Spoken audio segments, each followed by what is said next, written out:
Reputation management. Okay, it should be on Twitter. Just because there are people talking about innkeepers on Twitter. Now, one of the important things is to check and see whether your name has actually been registered on different social media platforms. There's a blog that I posted yesterday that has some links that you can actually check that, and Linda will be sending that around. But the thing to think about is if somebody registers your Twitter account, for example, as you're in, they could potentially do a large amount of damage to you, and you may not be aware of it. So even if you are not registered on Twitter or registered on Pinterest, you may want to actually register an account on those platforms and just have them and hold them. You know, try to post maybe occasionally if you can. Set up a Twitter or set up a Facebook feed into Twitter for those. It's facebook.com/Twitter. You can actually attach your Facebook business page to your Twitter account so that any posts automatically feed into that, and at least it would stay active. Twitter is, though, a huge thing for reputation management, and a lot of INs, unfortunately, don't understand that they really should be moderating it and at least checking out what's being talked about on there.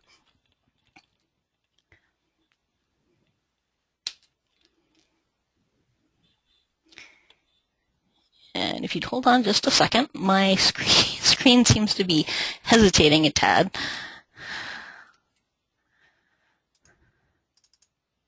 Oops. All right, so sorry about that. So this is of the two different sites. You can actually see when you put your business name in or your name, you can actually see which accounts have been registered with a name or not.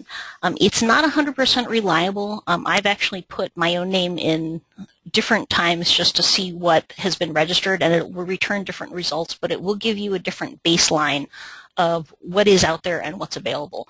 You obviously don't need to register your name on every single account, but it's important to at least grab them on the main ones if you can. Now, this is something that I see a lot on innkeeping sites. Unfortunately, it's kind of a pet peeve of mine.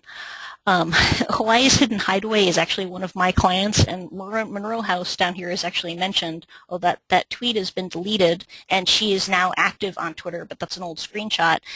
Is I'm seeing a lot of things on people's websites saying, find us on Facebook, find us on Twitter, and they're not being active and they're not seeing what's being discussed. So people might actually say something to you on Facebook, for example, and you're not moderating it and, you know, looking at it, or something might reply to you on Twitter with a comment, a question, an issue, and if you ignore them, what's going to happen is they're going to get even madder, and they'll go to some other platform where you may not be able to respond to them.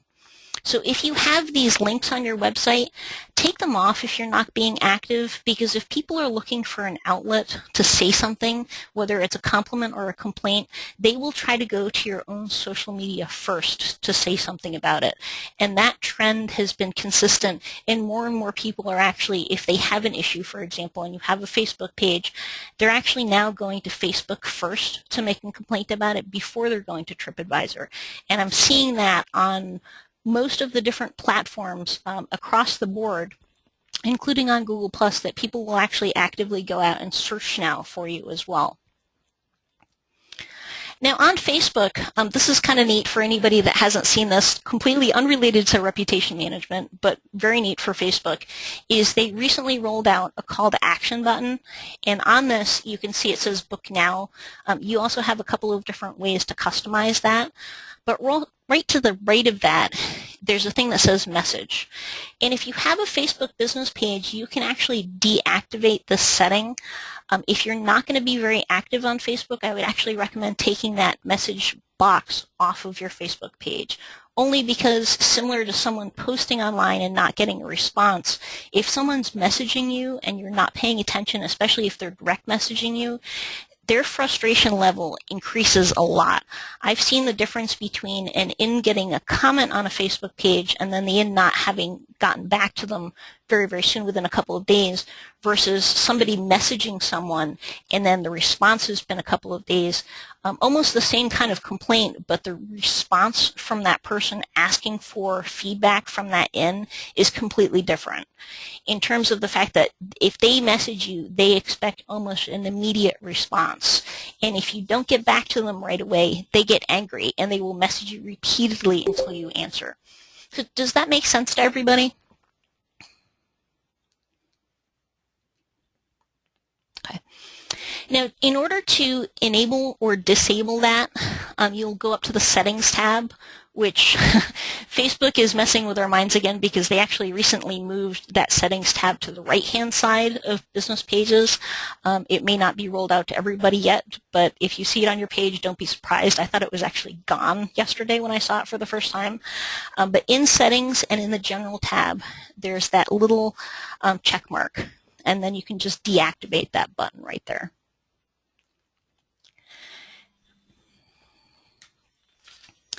Now this is an example of, I'm not sure if you remember, there was a hotel, or I'm sorry, a bed and breakfast, I think, that was saying that if you leave this review, they're going to charge you for a bad review.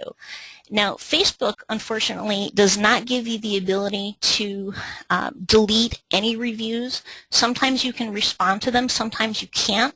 It really depends on the user's own privacy settings.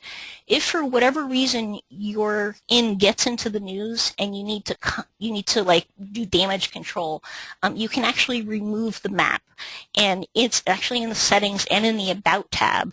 And if you uncheck that little show map, it will take away your reviews and ratings. It doesn't delete them, it just hides them from the page, and you can re-enable them again.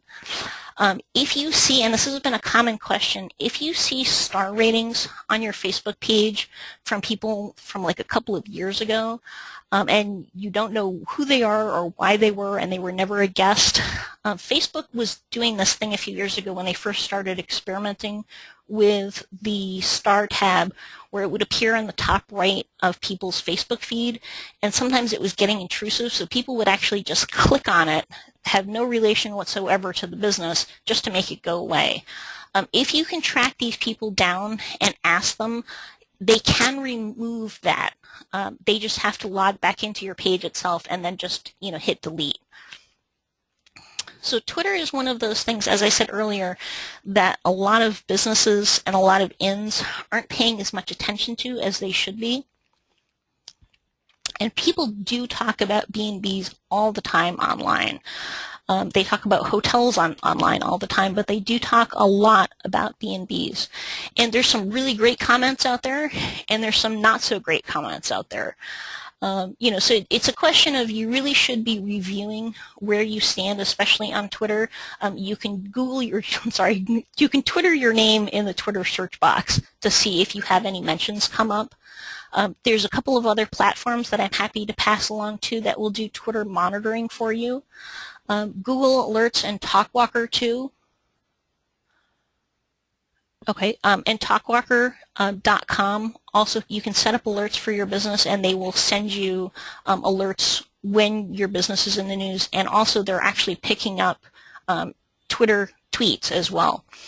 To go back to the Facebook delete thing, when you say it doesn't make any sense, Jan, could you explain about why it didn't make any sense? And my apologies for asking you to type.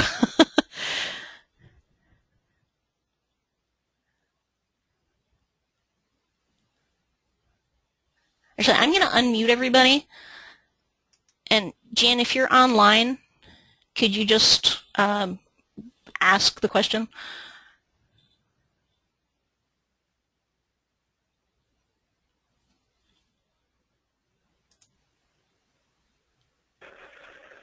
Hello? Heather, it wasn't, this is Lisa at the Coastal Cottage. It wasn't really clear to me as well. You're basically saying that if you shut your map off on your Facebook page, it will turn off your reviews as well? Yes, it will hide all of your reviews and all of your star ratings. Okay, good and bad. It just hides everything. Yes, unfortunately, it's not selective. It takes away everything, though. I've seen a lot of lodging facilities and restaurants that they pop into the news, and all of a sudden, literally, there's hundreds and hundreds and hundreds of people dinging them with reviews. So yeah, if you go, let me go back to this if it will let me. Okay, like I'm looking at my Facebook page right now, and it does not look like the one that you used as an example. Okay, so maybe if you click on the About tab. What? Yeah. Okay, and then go into, there's going to be two different settings. There's going to be an About and a More Information.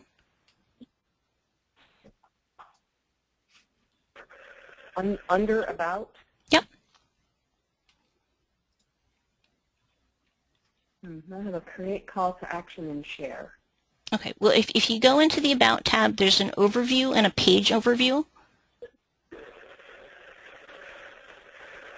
Okay, yep. And in the page overview, find the thing that says address and hover over it, and then there's an edit thing that will pop up. And then your map will pop up. I will try to go online afterwards if we can get on, and I'll actually show people where that is. Okay? Okay. All right. I don't want to turn mine off. It just wasn't really clear to me either. So yeah. Hopefully that helps everybody. Absolutely. No, I'm happy to go into more detail. Okay? All right. Thank you guys. What's that?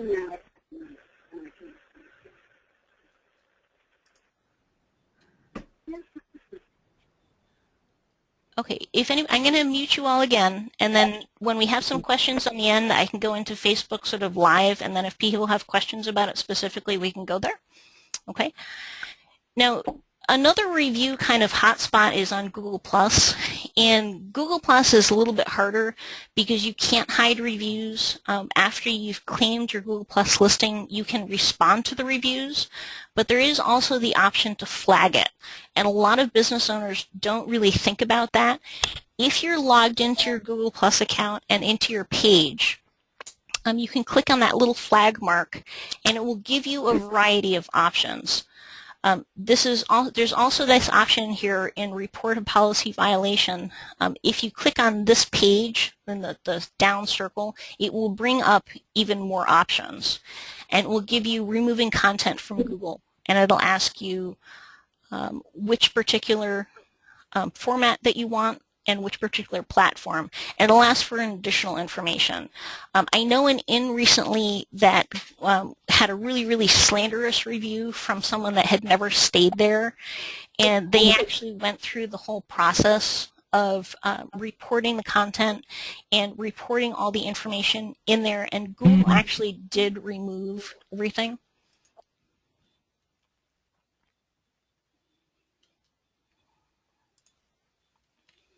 Okay. It will give you a lot of information, and if you ask to remove a review that is appearing on your business listing, it will actually give you some information that you actually need to send into Google specifically. That's really detailed. I would recommend people looking, if you have reviews on your Google Plus page, just hitting the flag and seeing what all the options are. It won't do anything until you hit the final I want to report this. See, there's actually like 6 different screens that you can go through to see what all the options are. You know, the other thing is if you have a review on Google+, for example, say you have a troll, for example, or you have someone that's deliberately being malicious, you can actually report them. I've actually found that it encourages people to, it's found that if you encourage friends also to report that, Google will sort of sit up and take notice.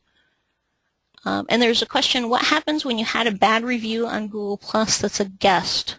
I responded, but nothing else is on my Google Plus. Is the review response not on your Google Plus?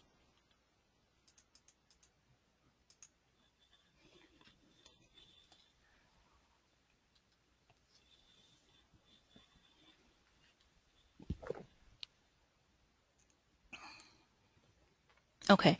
And when you say there's nothing else on your Google Plus, is there no other reviews or there's no flag option?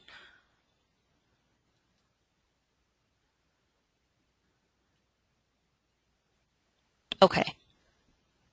So I would go out if you have a bad review on Google Plus, and this kind of goes across the board.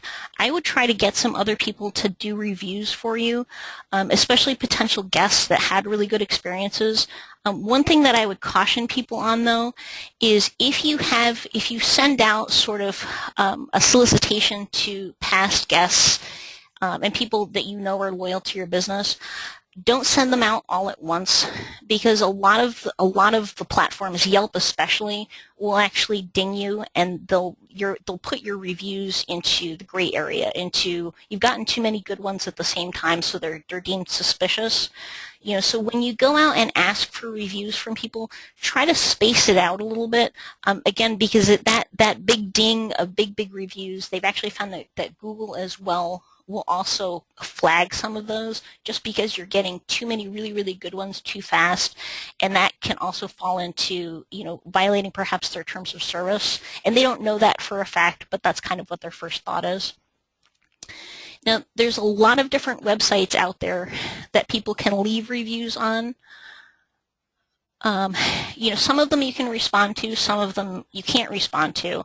That blog list that I put out yesterday has a list of who you can put responses to and who you can't, unfortunately, at this time. And there was a question, how many guests should you ask at one time? I would do 2 or 3 at a time, because probably those 2 or 3 aren't going to all do them at the same time, and probably all of those 2 or 3 may not do them at all. So I would try to space them out a little bit, but 2 to 3 at a time would probably be my recommendation. And so they've actually done some studies on this, on how many customers, potential guests, even past guests that people see reviews on, and how much of a snowball or a long-term effect that this can have on a business. And if you don't know that you have a bad review out there, for example, on YouTube, which is some place that most people actually don't even think about looking for reviews, that can seriously hurt your overhead and how many guests you're getting long term. And the thing is reputation management is not just about online, it's about offline, because a lot of things that happen in your business can affect things. And when I give this presentation in person, unfortunately, a lot of people laugh. And then they guiltily laugh, because we've seen this, all of us have seen this. Myself, coming from the restaurant business, has seen this many times as well. So think about that. Everybody says, oh, take selfies. I'm thinking of Mike here, Mike and his selfies. And people like to take photos of guests, but sometimes they're not actually thinking about, are these guests really who they should be taking pictures of? And is that actually kosher? Because you don't know the relationships of these people.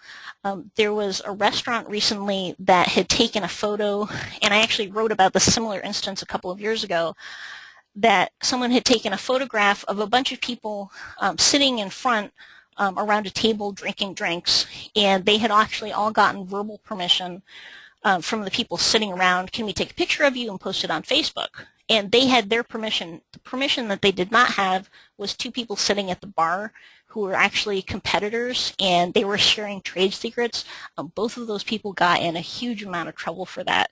So just be cognizant. Photos are what sells, imagery is what sells and in, but be cognizant of when you're taking pictures of things and taking pictures of guests, that can come back and haunt you. I'll also use the example of an inn I know in New England that had been taking promotional pictures outside, and they have a lot of high-end cars that stay at their inn. And they got a call from a guy saying, hey, my car is there. And apparently his wife was at the inn instead of being in a conference in somewhere out in the Midwest. So, be cognizant of just not people, but also things like cars and license plates in this case. So if you guys belong to a chamber, do you know what your chamber is saying about you? And a couple of examples I'll use about inns in this particular case is I know of an inn that did not have a good relationship with the executive director there. They didn't agree with what the board of directors was doing, and unfortunately that caused the executive director of the chamber to not like them very much. And instead of being, what they're supposed to do is they're supposed to recommend, if someone calls for a B&B, they're supposed to recommend any B&B in the area. Well, they were actually finding that the executive director was actually recommending highly their direct competition. They were both pet-friendly places, and the executive director wasn't saying anything negative about the inn that he didn't like, but he was clearly favoring the other innkeeper because of that. And the innkeeper only found that out because he had several friends cold call the chamber to ask for recommendations, and he found that the executive director was actually doing it deliberately. The other example, unfortunately, I would put out is some recent friends of mine got a divorce, and this is actually true, and the executive director knew that they were splitting up, and they said to potential guests coming, oh, this is a really nice inn, beautiful, lovely place, but I hear that the owners are splitting up, so I don't know if they're going to be around for very long. And the executive director, I don't think meant that in a bad way, but people making reservations didn't want to make reservations there because they didn't want to make reservations in a place where they didn't think might be around in a couple of months. So that was also negatively hurting the business. And, the executive director just wasn't processing the fact that that wasn't necessarily a good thing. So it's important to try to find out what the chamber or any business association you belong to can actually be saying about your inn, because you may not know unless you find out. And if you have employees, this can be really, really a touchy area. If you do have employees, and many inns may not, but if you've had housekeepers stay with you, for example, work for you, for example, it's actually important to go out and find out if they're online, and if you can, find out their social media accounts. I've come across far too many social media accounts of hotel and B&B employees that have been saying negative things, not necessarily about the inns themselves, but about inns guests. And then they're actually saying the inn's name, oh, I work at so-and-so, or it's on their Twitter profile, for example. So it's kind of important to check that out. So if you have people working for you, it's a really good idea to go out periodically and just check out what's out there online, because you don't know, something like that. I know of an innkeeper in Maine that had an assistant innkeeper saying things on Twitter about guests, and it was very, very negative, which is unfortunate. And there was a question, do you recommend then making anonymous phone calls to your chamber? What's find out being said? I actually would recommend having friends do it instead of yourself. I work with a lot of chambers of commerces, and they all have caller ID. So if you could have friends do it with unassociated numbers and people that they may not recognize their voices, that would be recommended. So yes, I do recommend making some anonymous phone calls to chambers, and give people a little bit of a script of what to ask, because you want to be targeted. If you're pet friendly, if you offer weddings, for example, if you have a certain type of guest that you're looking for that comes to your inn, ask some specific questions of the chambers and associations executives and see what their responses are, because you can find out some really interesting things. So this is Twitter and Facebook, and Damien Cardone is probably my favorite example of this.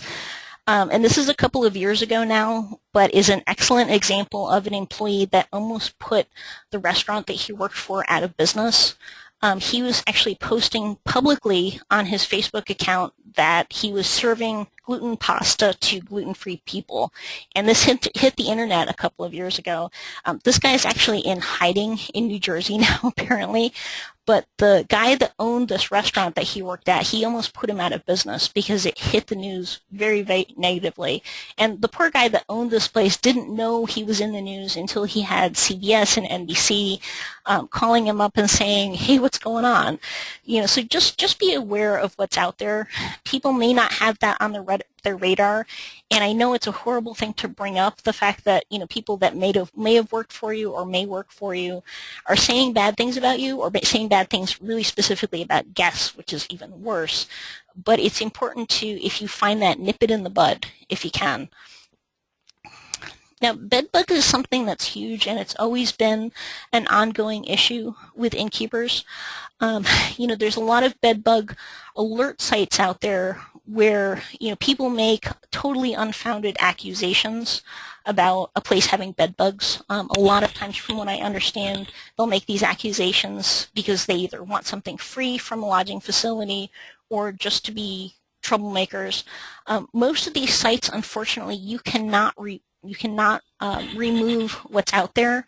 There are some sites out there that have actually been sued because of listings that people have said, you know, we got bedbugs from staying there. It's really important to track down and to find out if you're on any of the sites. I will actually make a list and send them to Linda to send on to you guys, just to monitor those sporadically. If you do pop up on one of those sites, Google Alerts and TalkWalker has generally picked those up, but it's still better to actually go out and look at those. Most of the bedbug alerts that I've seen for facilities have been completely unfounded, especially for inns. I mean, you guys know inns are much, much cleaner and much, much safer than hotels and motels, for example, but having a reputation as having bedbugs can be just as hurtful, if not more so. And so here's some examples of people rating those bedbug reviews. If you do get on one of these sites, if you go to networksolutions.com and then go down to the bottom of the page, there's something that says who is. And if you type in the name of the bedbug website, you can generally find a phone number to who the website is registered to, so it'll give you some more information if you can't get hold of anybody. Now, Yelp is TripAdvisor's baby brother, I guess you might call.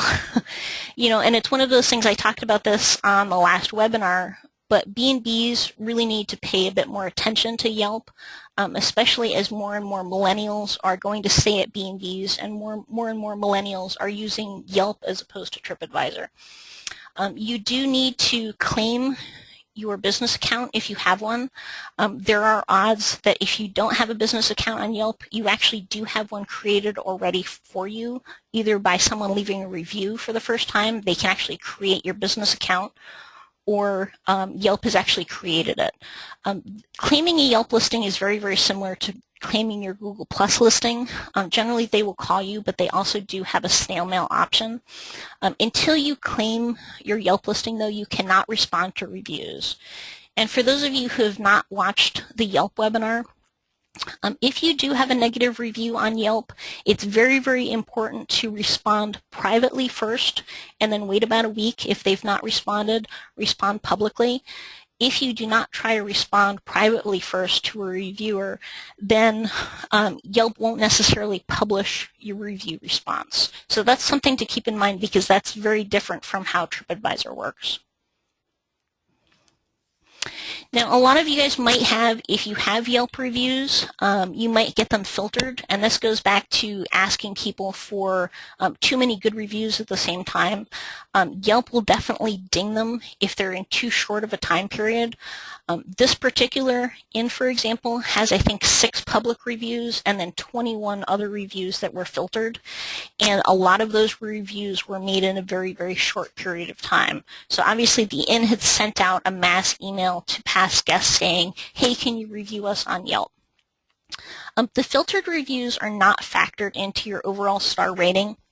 So if you have 10 Yelp reviews, for example, and they're all 3 to 4 star, and then you have, 10 5-star reviews, they're not going to affect your star ranking. So that's also something to keep in mind. And the thing about Yelp reviews is people do have the ability to send their review into Twitter as well. When someone leaves a review, there's a little button that pops up, and it will automatically feed into Twitter. And so these 3 down here are examples of Twitter feeds.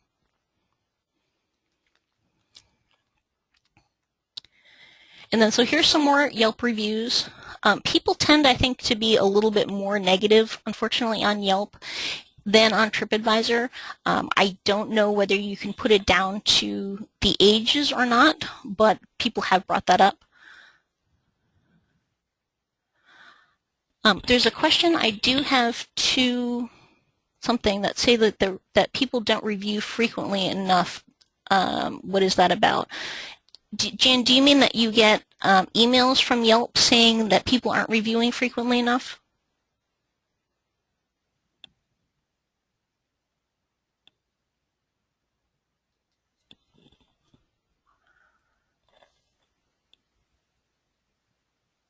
Okay, Jen, I'm going to go back to that question at the end. Oh, when I click on the review, it says why. Okay, Jen, can we talk about that one at the end? Because I'm not sure I understand you. Okay. Now, they've done some more studies on this, and granted, this is 2010, but everything that I've read since then has actually said that it's now more than 35%. This is kind of a big deal. So, you know, if people are looking at your reviews online, you can pretty much reliably say a lot of people are being influenced by the reviews online. I've also talked to a lot of people in person that travel a lot, and they say that they take reviews with a grain of salt. So if a place has 100% glowing reviews, they actually don't necessarily believe that they're all really, really good. And if they're 100% bad reviews, with so much of the bad reviews being picked up by the news, the first impression by a lot of people is, oh, they must have been in the news and they got jumped on and trolled by people. People have said that they generally take an average of what's out there. So if you've got a bunch of good reviews, a couple of decent reviews, and maybe one or two bad ones, they're more likely to go to, we think most of the reviews that are really good are probably true, and then sort of the middle of the road ones are probably the most accurate. I mean, it's an interesting perspective from a guest standpoint, you know, because as a consumer myself, when I write reviews, I won't write a review of a place that was just okay. I'll write one if it was absolutely fabulous or if it was absolutely horrible. So it's kind of interesting to see the people that rate the semi, you know, sort of, they were pretty good reviews, but there was a couple of things, because from the perspective of what's out there that you guys can actually learn from and take into account, those can be super useful, because those, you generally are the most observant people out there. Okay, and there's a question, I know what trolls are, but everyone might not. Can you briefly explain trolls and trolling as far as social media goes? I will actually, I have a slide about that. So TripAdvisor is, as I like to say, the 800-pound gorilla out there. And I hope most of you have claimed your listings in there. There's been a lot of scuttlebutt about how much TripAdvisor is raising the paid listings. I know that there will probably be a question that will come up that will say, do I think it's worth it or not? I don't know. I do know that it's being raised an enormous amount. I do know that people that are canceling and relisting the amount of money that they're going to have to pay to relist is going to be even greater than if they constantly renewed or not. I don't know whether that's worth it or not at this point, just because that's such a new option and because they're raising the rate so much. So it'll be interesting to see in a year or so. Now, this is interesting, because this is where a lot of the negative and sometimes the middle-of-the-road reviews come in, and they're prompted by issues with lodging properties deposit or the cancellation properties.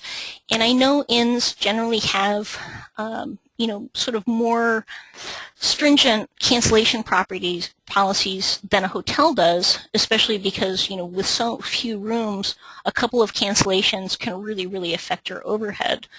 But if you start getting a lot of reviews, this can actually be a learning experience, because it can mean that you're just a little bit too stringent about your policies, and it might be something to be revisited. I know that there was an inn that I was talking to recently out in, I think they're around Santa Clara, California, that had probably about 15 or 16 TripAdvisor reviews, and her reviews were fantastic, but there was mention in a lot of them about how strict the cancellation policies were, and there was a couple of really, really, really bad reviews about the fact that, you know, we went out there for a reunion and we had to cancel last minute, and she held our deposits, and it was for a week, you know, so she kind of had to relook a little bit at what is out there just because there were so many of them.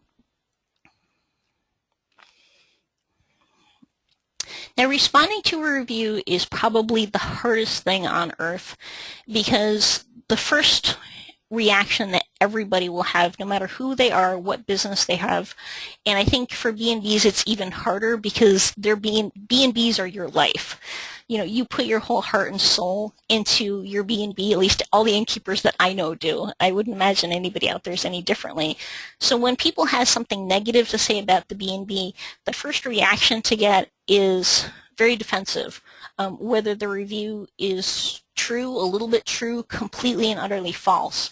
But the one thing that you have to remember when responding to a review is you cannot be defensive about this. It's realistically, responding to that review is not about responding to the reviewer. It's about the thousands and thousands and thousands of other people that are going to be reading your review forever after, because once you put it out there, it's there forever. So here's an example of your evaluation is completely false. Well, you're attacking the reviewer at that point, unfortunately, and other people reading that review response, they're going to actually read this review with more than a grain of salt and say, okay, you're getting completely overreactive and defensive about this, even if that review is completely false. Why? And then this is something that I've seen on quite a few B&B, TripAdvisor, and Yelp reviews. I personally don't have a problem with the notes all over the place, but a lot of people do. You know, if you see in your own reviews notes about things like this, please take them with a grain of salt and address them, because they might be coming across to people the wrong way.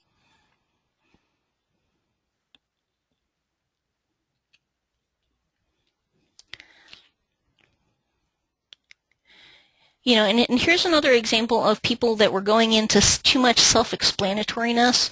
You know, when someone has a review, for example, that's negative, it doesn't matter if they were right or wrong. You want to go and say, I'm sorry, even if they're complete and utter fruitcakes and nutcases and they've got their knickers in a twist for a wrong reason, because it's not about them at that point. You know, you have to be really, really careful of your review responses, and I can't say this enough. Have other people, when you have a bad review out there, whether it's completely false or not, have some exterior sources and some people that you trust read your review response and give you feedback about it before you post it. It's so important. I've seen so many lodging and restaurant review responses that the response has been completely over the top and completely honest in terms of feedback to the reviewer. But again, it's about all of those other people reading that review response. So be super, super careful of your review responses. Take a deep breath. You know, take more deep breaths. Go walk away for a while.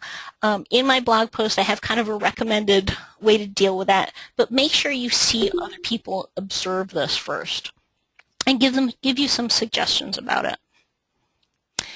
Now, don't feed the trolls.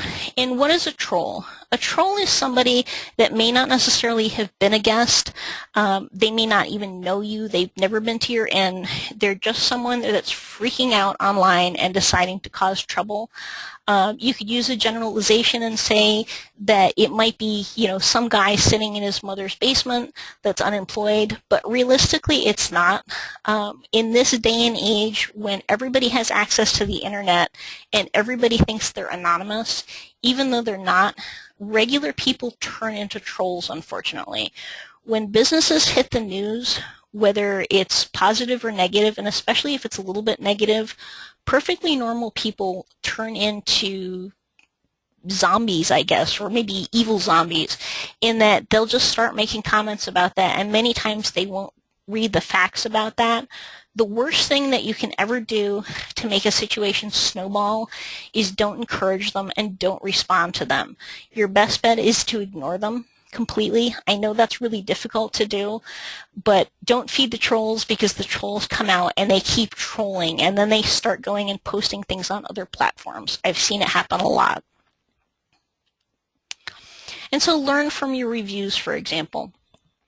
If you have repeated reviews with just little things in them, for example, and granted this review is not necessarily a little thing example, but it is because this particular innkeeper has mostly good reviews, and Lisa, I'll get to you in a second, and they have much of a mention of a mildew musty smell in a lot of the rooms. How they combated that, and because all of their other reviews were good, but a lot of other people mentioned that, is they actually made a point of going out to air the rooms out about a couple of hours in advance before guests were coming, and because of that, they haven't had a single room since then get complained about on any platform about the musty smell. So if you're seeing something repeatedly brought up, even twice, it might be something to actually look at. And then I had a question of how do you know there's a troll? So yeah, you know how to ignore them. One of the easiest ways to find out if they're a troll is if they're on Facebook, click on their account. You can see generally if they're a troll, if they actually are trolling other businesses. You'll see that they're a member of a large number of groups, for example. They've liked an enormous amount of pages. Their profiles are not complete. One of the tip-offs is a man's name with a sexy Asian woman as the profile picture. That's actually true of Twitter and Google Plus too. Google Plus, I haven't seen as many fake accounts as Twitter and Facebook, but I've seen a few. You can generally tell right off from looking at their profile. So Twitter, for example, you can click over to their profile. Google Plus, you can click over to their profile. See what's posted about them, if anything. See what information. Most people that are actually normal people that have an issue will actually have some content information, so you can see whether they're a real person or they're just someone scoping around online just to create trouble. And so this is a typical review, and the view is disappointing, for example. In general, it was a pretty good review. And so this is important. As you do review responses, write them out, re-rate them again. This is an example of someone being a bit defensive, for example, because the last couple of lines are, our aim is to ensure guests have a good night's sleep, of which they didn't up there, and the room in which you stay is triple glazes, which reduces any traffic noise. Well, the reviewer obviously still had a problem with that. It doesn't matter if the glass is triple glazed or not. And then this is our most popular room. 4 of the previous 5 reviews are from guests who stayed in this room. Realistically, that's a defensive review response because you're contradicting the reviewer.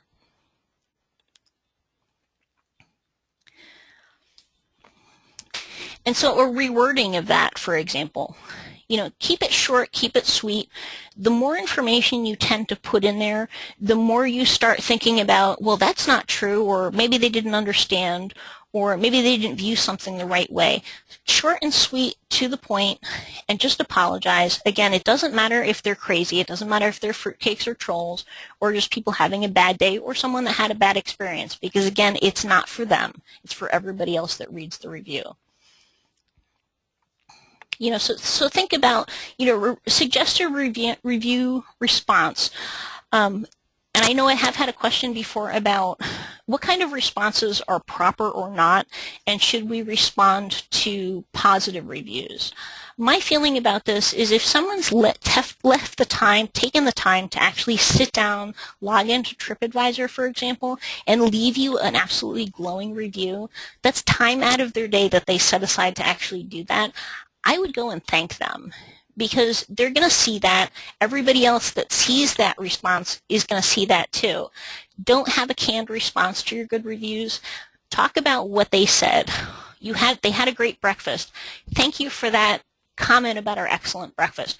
Mirror back what they say to you in that, because if you have it canned, that almost looks worse. I've seen that happen on a lot of hotel sites where the management response is this canned, "Thank you for staying at our hotel. We're so glad you enjoyed the experience. Hope to see you soon." And every single review response says that. From the person looking at that, well, obviously the person doesn't really care on the management aspect because they just cut and pasted every single review response. So think about responding to the public ones and the public and the negative ones. Another question I've had recently is how long a response time? If you had a review a couple of years ago, it might be pushing it in terms of response. I would still try to put a response to that because, again, it's not for that reviewer even at that time period. If you had something 6 months to a year, definitely try to respond to that. And so set up Google Alerts about your name and your business name. Also put in some variables as well. So if you have the Iris Inn Bed and Breakfast, also put in Iris Inn B&B, for example, and put things in quotation marks because they'll return better alerts. So put multiple alerts for those and also put them in talkworker.com. It's also important to go on Google at least once a month and Google your business because neither of the alert platforms will catch everything and you really need to be cognizant of what's out there about your business. And do a search for your name too. So put your name in quotes, put your spouse's, your partner's name in quotes, and look for former employees linked to your name. Also go on LinkedIn and search for those employees as well. I've actually seen quite a few inns that had housekeepers or assistant managers, for example, that no longer actually work for the inn, but on LinkedIn they're actually still listed as an employee. So it's really important to go out and do a search through those platforms for, who you are, who your inn is, and who's been associated with it, because you never know what's out there. It's also important to stay on top of things like Iris Inn is actually a good example, because if you have an Iris Inn in California and an Iris Inn in New York State, and the Iris Inn in California was in the news, or maybe it was actually in a neighboring state, you should be aware of the fact that that's happening negatively online, because people might think that for whatever reason, even though you're in a completely different area and a completely different state, that that's your inn. So you need to be cognizant of what's going on with similar named inns all over the place. And so in the old days, whether they say one person would tell 7 and those 7 would keep telling other people, now it's times 1,000 because those things get passed on and on and on, and it stays online forever and ever. And buying reviews is another question. Most of the terms of service of most sites are against that. Yelp will actually flag reviews. TripAdvisor, I know, was flagging reviews. I don't know whether they still are or not. The last I had heard, they were just completely not putting them online at all. So, you'd have someone, if you gave them an incentive, for example, and TripAdvisor found out about it, instead of flagging you, I had heard recently that they just weren't letting the reviews get published at all. I don't know whether that's true or not, but that's what I had heard. And this is the other thing. If you have competition out there, just be wary of them online. Innkeepers in general are a friendly bunch that I know of, but there are some people out there, especially if you have competition that may be a hotel or a motel, that's not as scrupulous as another innkeeper might be. So keep an eye on what they're saying online. And this actually unrelated to hotels, but related to things like Google AdWords. If you have Google AdWords online and you have competition in your particular town, pay attention to your Google AdWords. I know of many, many instances of competitors actually clicking on AdWords from different IP addresses and from different computers and with different logins in order to cause people's accounts to go way up and over budget and not actually getting any real traffic for it. So it's just something to be aware of. And then, so have they been a customers or not? And I picked this one out because it's a perfect example of this guy, Todd Job, was probably a troll. And he may or may not have been a customer, but if you have someone leave a bad review, for example, think about something like this as a good review response. We're very sorry you had a bad experience. We tried to look your name up. And you can say that because you're going to have a list of people that have stayed with you. We tried to find your name in our booking records, but weirdly enough, you don't pop up. You know, and all they're doing is they're saying, sorry, please contact us. And again, it's not for this guy that probably wasn't a customer and is probably a troll, but again, it's for all of those bazillion other people that are reading that review. And you can turn it around a little bit. Restaurants have been really good at doing this lately, is they're taking especially Yelp responses and they're saying, you know, this one, the worst meatball sandwich that one guy on Yelp ever had in his life. And that's a pretty good example of somebody, you know, taking that and using it from a marketing aspect. And it's kind of interesting because this guy that did this ended up in the news all over the United States for basically making fun of his Yelp review. I had actually heard that that Yelp review got taken down by the reviewer on Yelp because the reviewer himself got made so much fun of. You know, that's something I would be cautious of, but if you do have a really, really interesting review, for example, that you know is completely untrue, for example, it's something to think about. If nothing else, it's good for a laugh between other innkeepers. Now, before I go questions, I'm going to try to get out of this and then go into Facebook and show you guys where how to remove that maps listing. And I'm going to unmute everybody, so if you guys have some additional questions while I'm opening that up, please let me know.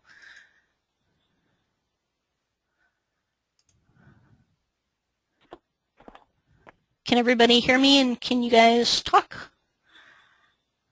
Yes. Okay. We can.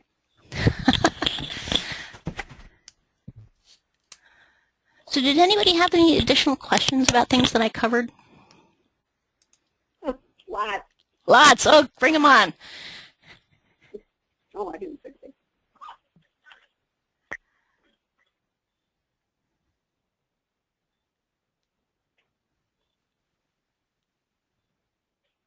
Do I have any hands raised? So someone said they have a lot of questions.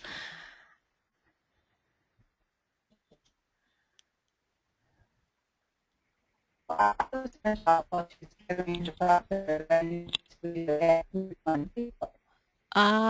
afraid I didn't. I'm afraid I didn't catch that.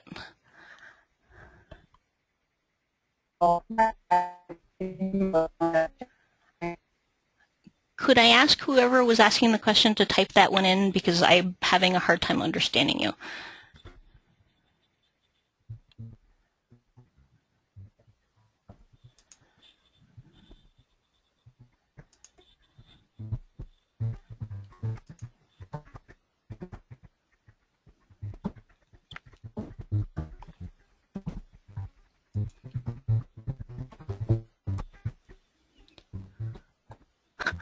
Sounds like a bass drum on my end. Not a question, I was just trying to fill the pause. Oh, okay, with an example of someone turning around a negative review on Facebook. Okay, and Claire, do you have an example or are you looking for an example?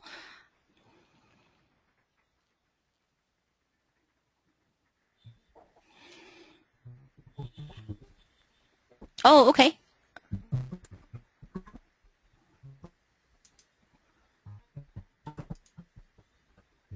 Okay, Claire, if you could actually type that in and I could read it to everybody.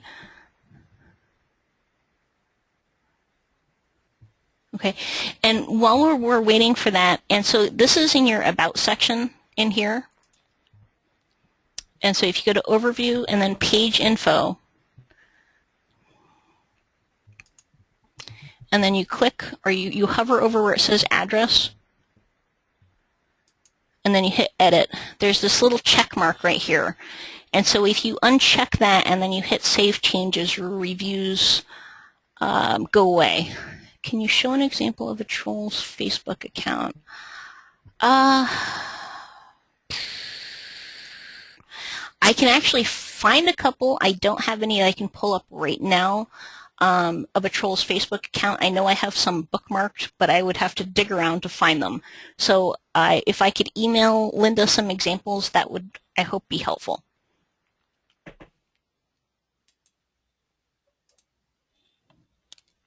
Did anybody else have any questions?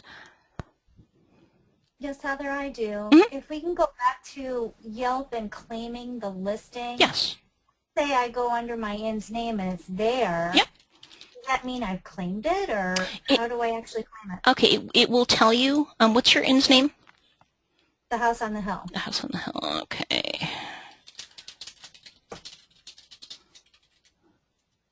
And then where in Michigan are you? Ellsworth. Is that the?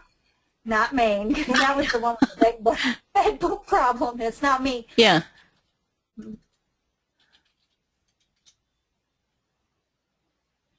House on the Hill.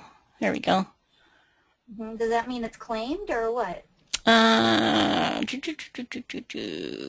Review. It looks like it's claimed. Oh, okay. No, it's not. Work here, claim this business. So if you'll scroll down, Yelp is actually doing some weird things recently because they've been moving it from up here to down here to down here. And it seems to be different on different listings. So if you go on your Yelp page, check out the whole thing first. Yeah. And then click on claim the business? Yep. Okay. Okay, and then there was a question about, are you suggesting that when people, for example, cancel in less than 24 hours and think they shouldn't be charged, that we simply comply and forfeit the revenue? We promised and fulfilled, they promised and did not, we get to pay for that. No, I don't recommend that at all. I'm just saying that if you get an awful lot of responses mentioning that, it just might be something to look at and just review your policies. Just because I know how much B&Bs get affected by cancellations, and I would definitely never ever tell you guys to, to eat it, quite frankly, because I know how badly that affects you. But I've also seen some B&B policies that are realistically a little bit over the top. I've been personally dissuaded from staying from them just because, I'm not going to lose a whole week because I have to cancel 6 months in advance. That's a little bit much, for example. And that's, that particular inn that I'm talking about, there's literally dozens and dozens of review comments about that cancellation policy on TripAdvisor and on Yelp. So it's just something to analyze. The cancellation policy is something that people do bring up a lot, especially when they're looking at insights, and that does make a big decision on whether people book or not. Okay. The screen is jumping. Okay, let me go back to Facebook again. And my apologies if the screen was jumping around. I will try to go slower.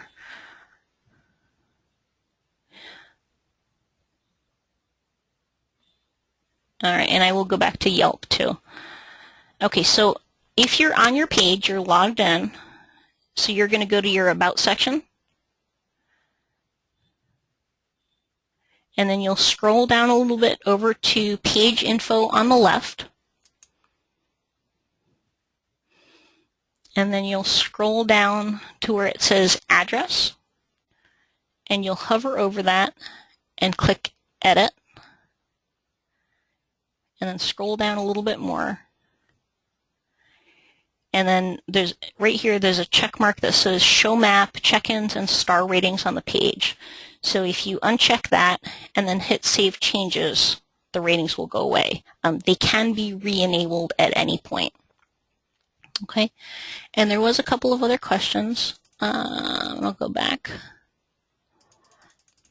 And then there was a question about, what do you see as the industry standard for cancellation policies? We've looked at many to try to find a balance with our policies. Unfortunately, I don't have a canned answer for that one. All I know is that hotels are actually making their cancellation policies even more stringent than a lot of the hotels and B&Bs are. That's actually kind of good news for B&Bs, just because it makes B&B's policies not look as harsh as maybe some of them could be, or they are, and I personally don't think they're harsh, but some reviewers that are used to saying, oh yeah, I could stay at Best Western and cancel at any time and nobody cares, they're actually going to be dinged a little bit harder by places like Best Western and by Hilton. That's been actually happening in the past 6 months. Everybody has their own cancellation policies that they have to do realistically, depending on how many rooms there are, depending on the area they're in. I know an friend of mine in New Hampshire, for example, that her cancellation policy is actually much less stringent than someone else in a couple of neighboring towns over, and only because she's always full. Her B&B is right in the middle of a college town, and she's always full. If she has a cancellation one night, pretty much always she'll get filled up again. So a lot of it's going to depend on where you are, what your situation is. I wish I had a better answer for that, but there is no specific answer because there's so many variables for that. Okay. There was a question, and I'll get back to the Yelp one in a minute. If the map checkoff is employed, then reinstated later, do all of the reviews return? Do the ones submitted between off and reinstatement appear? If you uncheck the map listing and reinstate all the reviews that were there prior, do return. There is no sort of in between because people don't have the ability to leave a review for you if the option is unchecked.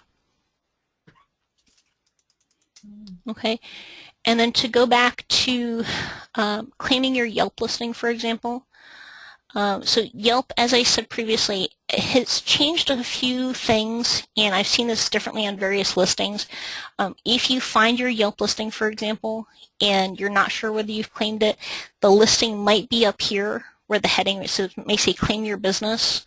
More frequently, it's down here, and then on some listings, it's moved down to say work here, claim this business, and you can click on that and say claim the business. Okay. I hope that was a bit slower for people whose screens were jumping around a bit. Okay. Does anybody else have any other questions?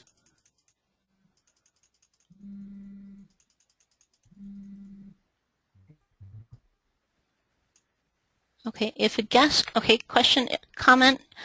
If a guest cancels and we charge their card, we send them a gift certificate for amount for a future stay. Oh, that's great. That's very nice of you guys to do that.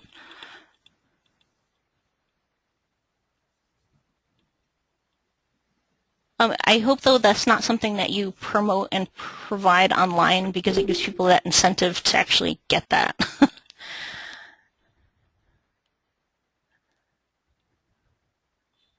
Was there any other questions? Okay. No, we had a second in that says the same thing, too.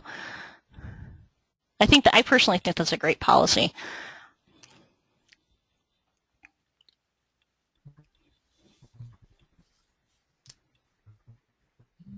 All right, anybody else? Okay, if you guys do have some additional questions after this, please let me know or please let Linda know. I'm happy to, answer any questions after this that I know of or that can help with. I hope everybody learned something today. Can everybody speak and hear yourselves, or is it just me talking to myself? Did you? Well, you heard me. Okay. I can hear you. Okay. I did do the Yelp thing again. We are taping this, and the Yelp webinar is on demand too. I know Linda, we have it put up so you guys can watch the full thing if that helps. Okay. It looks like we have 2 Yelp listings, one for Willow Pond and one for Willow Pond Bed and Breakfast. Any suggestions? Yeah, I would actually call Yelp. They do have a help phone number and see if they can merge the listing or at least disable the one that you don't want. You're better off having them merged because a lot of times if you do have reviews on both of them, Yelp will sometimes say, well, we can't merge them because of the multiple reviews. You have to put one as closed, which I don't suggest because that can actually, ding your business negatively. Because if someone comes across the one that says it's closed, that's not necessarily a good thing. Okay, if you do have reviews on both, I would call Yelp. I do know B&Bs that have had multiple listings and Yelp has not let them remove the secondary listing. Kind of best practices is actually sign in as an actual Yelper, not as the business account, and leave a message in the review slot saying, by the way, this is a duplicate page. If you want to leave reviews and put the link in to your other the main Yelp listing that you want to put in. If you can access both Yelp reviews too, you can put that in the About section of the one that you don't want to be utilized.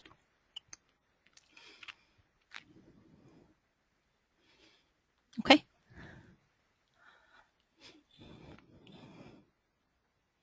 All right, you guys, so I am going to turn off for a little bit over time. And again, if you guys have questions, if you have suggestions, as I said earlier, I am getting better, I hope, at the webinar thing.